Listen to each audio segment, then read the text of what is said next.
శ్రీ విష్ణు రూపాయ నమశివాయ. అమ్మవారి అద్భుతమైన స్వరూపాల్లో ఇంకొకటి చండీదేవి స్వరూపం. అసలు ఆ స్వరూపం ఎలా వచ్చింది అనేది ఇప్పుడు చెప్పుకుందాం.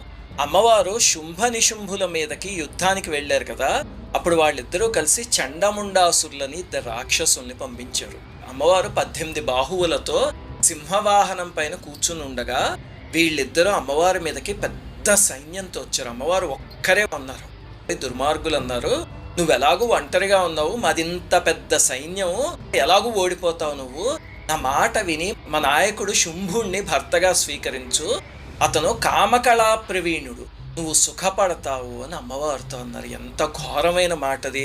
అంతే అమ్మవారికి పట్టలేని ఆగ్రహం వచ్చేసింది. శంకరాచార్యుల వారు సౌందర్యలహరిలో అంటారు, శివే శృంగారార్ద్ర తదితర జనే కుత్సనపర అని.